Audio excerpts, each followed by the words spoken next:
Bonjour. Aujourd'hui, comme promis, le participe passé des verbes pronominaux. D'abord, qu'est-ce qu'un verbe pronominal? C'est un verbe accompagné d'un pronom personnel réfléchi, placé entre le sujet et le verbe. Me, M apostrophe, te, T apostrophe, ce, S apostrophe, nous et vous.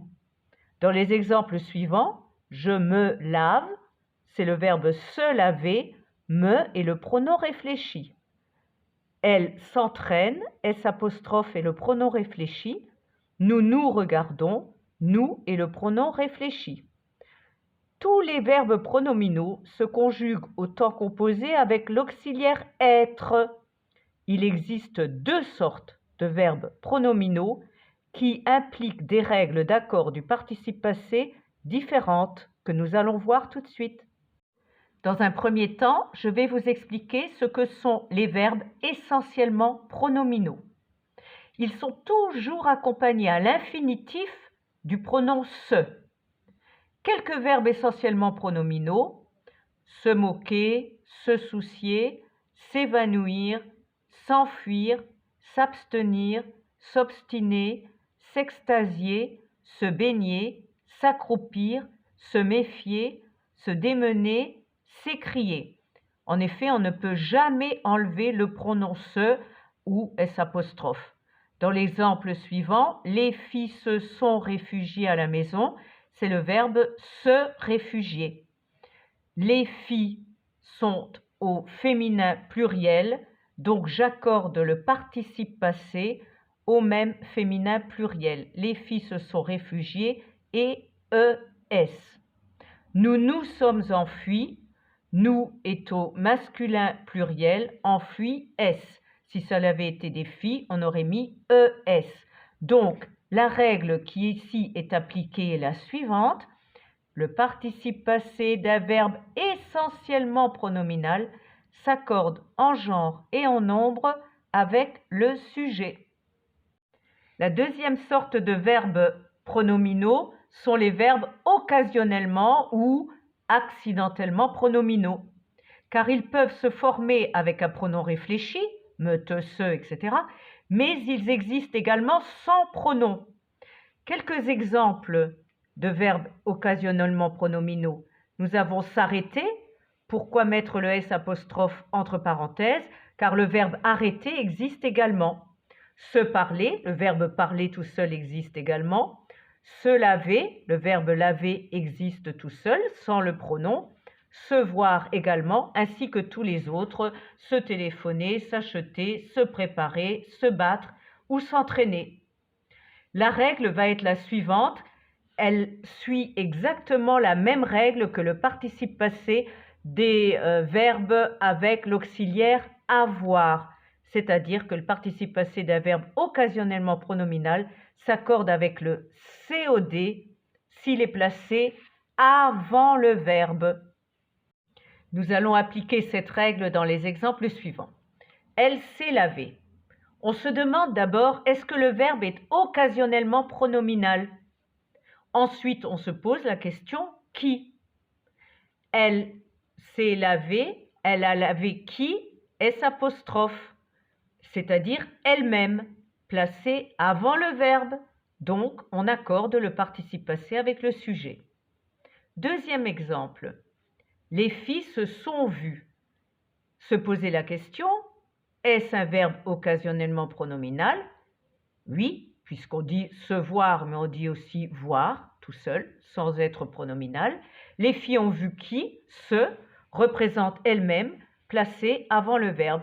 Le sujet fait l'action sur lui-même, donc le participe passé s'accorde avec le sujet. Attention, il faut toujours rechercher le COD des verbes occasionnellement pronominaux. Dans la phrase suivante, elles se sont lavé les mains. Se demander, elles ont lavé quoi? Ce sont les mains. Mais le COD est placé après le verbe. Donc, j'ai fait une petite erreur. Donc, le participe passé est invariable, il ne s'accorde pas, car il est placé après le verbe. Dans le deuxième exemple, les garçons se sont achetés des glaces. On se pose la question, ils ont acheté quoi? Des glaces. C'est le COD, mais il est placé après le verbe. Donc le participe passé de ce verbe occasionnellement pronominal reste invariable, mais on peut remarquer dans cet exemple suivant. Les mains qu'elles se sont lavées. J'écris laver ES. Pourquoi? Je me pose la question, elles ont lavé quoi? Les mains.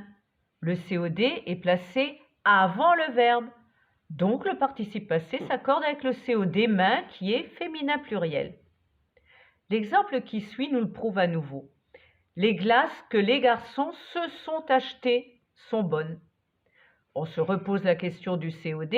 Les garçons se sont achetés quoi? Les glaces. Les glaces, c'est le COD, il est placé avant le verbe. Donc à nouveau, le participe passé s'accorde avec ce COD, glace, féminin pluriel, donc se sont achetés et ES. Nous allons voir dans les exemples suivants que certains verbes pronominaux se construisent uniquement avec un complément d'objet indirect, COI, c'est-à-dire qu'ils répondent à la question à qui, à quoi. Je vous mets quelques exemples de verbes pronominaux avec un COI. Se plaire, on peut dire plaire à qui, ou se plaire. Se mentir, mentir à qui. Se téléphoner, téléphoner à qui. Ressembler, sourire et déplaire. Dans ces cas-là, la règle est la suivante. Le participe passé reste invariable lorsque le verbe pronominal se construit avec un complément d'objet indirect, qui d'ailleurs peut être le pronom réfléchi lui-même. Cette règle est appliquée dans les exemples suivants. Elles se sont plu, PLU, il n'y a pas d'accord. Pourquoi?